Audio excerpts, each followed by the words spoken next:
The alternate timeline where Night of the Living Dead, 1990, was fully realized. In another timeline, Night of the Living Dead, 1990, wasn't trimmed, softened, or censored. No MPAA battles, no lost footage, no compromised vision. In that world, Tom Savini delivered the film exactly as he intended, unbound, uncut, and unforgiving. This version went beyond the recently restored version we got. More violent and tonally darker, with the plot veering much closer to the 1968 original. Tonight, we open the Echo Vault to reveal the version of the remake that was never made in our world, but always should have been. Night of the Living Dead, 1990, the Savini Mastercut. Echo designation, NOTLD 90 UNC. Historical divergence point. In that timeline, during the late 1980s, the MPAA lost a major court battle that dramatically weakened their ability to mandate cuts. This was due to a combination of three things that never occurred in our timeline. An antitrust challenge, independent filmmakers uniting, a scandal involving rating inconsistencies. As a result, horror films received fewer cuts after 1987. Practical gore effects gained cultural acceptance. Tom Savini's artistic reputation rose earlier. Censorship pressure decreased sharply between 1987 and 1991.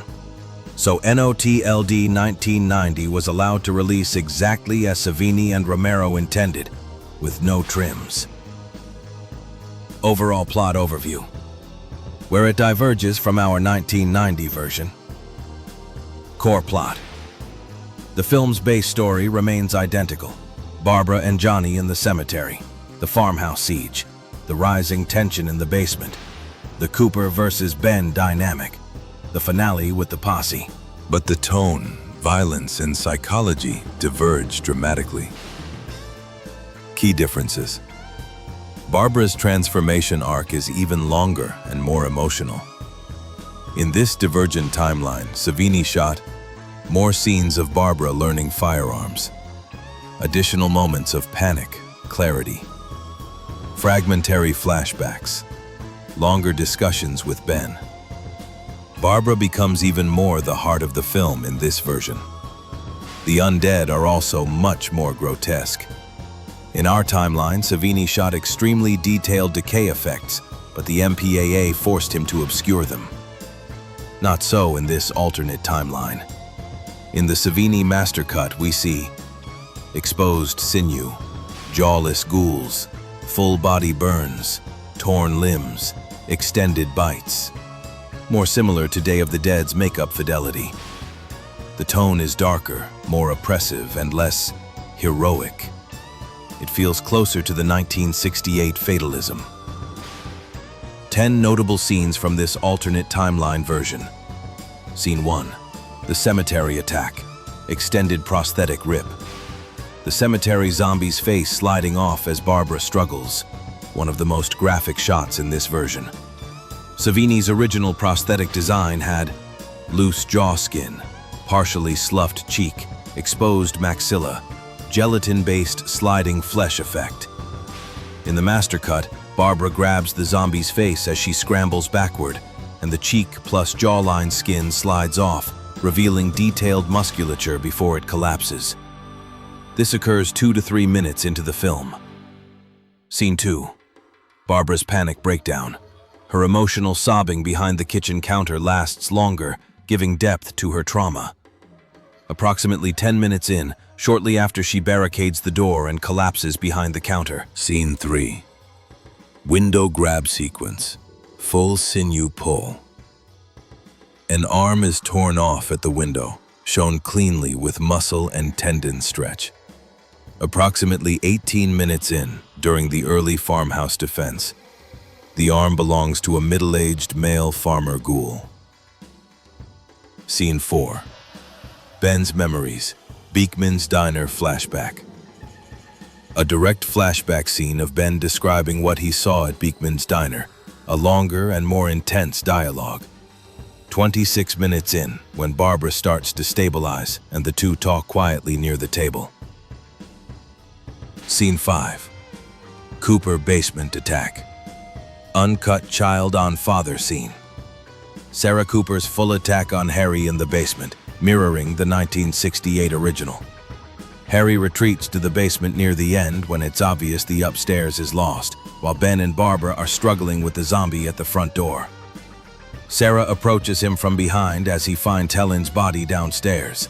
He turns around, and she bites deep into his chest, with him falling backwards to the ground. Then she attacks him again, and we see multi-angle practical arm tearing. Sarah Cooper graphically chewing Harry's chest, then his arm, with blood pooling on the floor. Ben later discovers them in a more shocking way, 77 minutes in, paralleling the original film's structure. Scene 6. Cooper's cowardice deepened. He tries to lock the basement early. We see him abandon the upstairs survivors in a selfish move. Occurs twice. Approximately 35 minutes in, early attempt to lock everyone out. Approximately 60 minutes in, retreat from helping Ben. Scene 7. Scythe zombie. Practical decapitation. A farmer zombie gets inside wielding a scythe, which then gets wrestled away from it by Ben, who then cleanly decapitates it using the scythe. Smooth, realistic, and shocking. 45 minutes in, during one of the barricade breaches. The zombie is an elderly farmer with overalls, and the effect is shown cleanly. Scene 8. Barbara's shooting lesson. Ben calmly showing Barbara how to brace a rifle. Savini intended this as a key feminist beat. Approximately 50 minutes in, after tensions rise but before the nighttime siege. Scene 9. Burned ghouls stagger. A charred zombie walks into the living room, full burn makeup. Approximately 63 minutes in, when the survivors think the exterior is clear. The burned zombie got that way from dying off screen in a flaming car explosion. Scene 10. Alternate ending. Ben's death in this variant matches closer with the 1968 structure, not the theatrical 1990 version.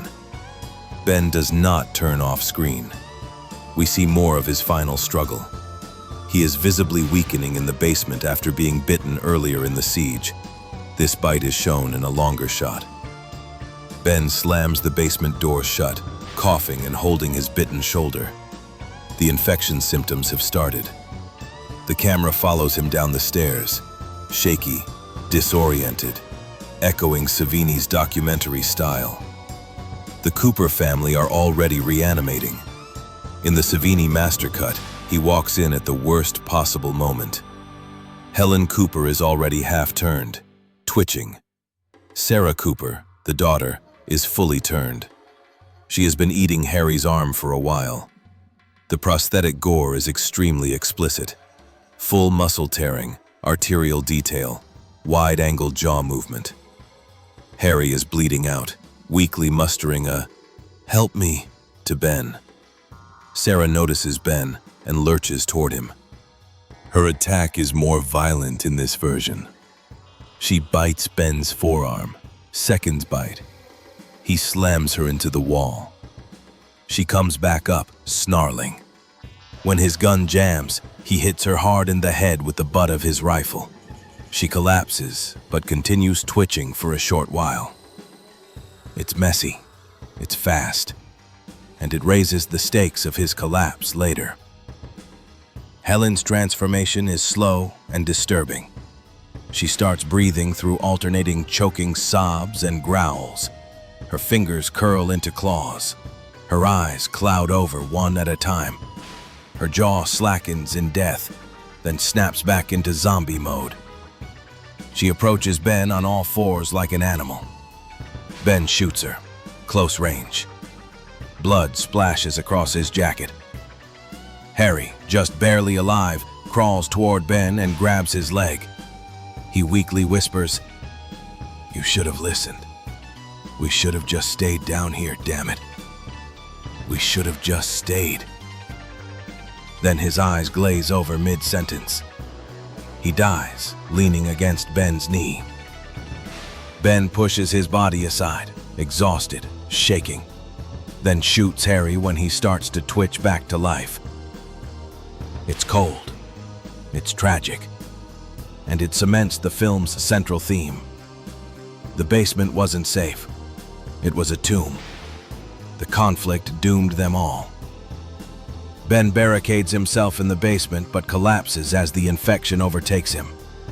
When Barbara arrives with the posse, Ben has just recently reanimated, and he turns toward her sluggishly. She hesitates a moment, longer than in our version, and then the posse shoots him. The posse ending is colder, more racist, and more disturbing. Several extra shots restore Romero's intended political edge. Before escaping, she pauses over Ben's body, not present in our timeline's cut. This scene gives the ending deeper emotional weight. Approximately 85 to 87 minutes in, right before she leaves the farmhouse to join the posse, she kneels beside Ben's body. Emotional effect. Ben's death here mirrors the original's tragedy, but retains Savini's feminist restructure. Barbara mourns him. She acknowledges the horror of the posse. She rejects their cruelty. Her anger is more pronounced. The Savini Mastercut is more than an unrated version. It's a look into the film we were meant to receive.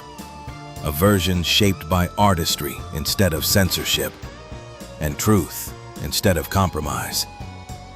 Every lost frame tells its own story, and in this timeline, those stories survived.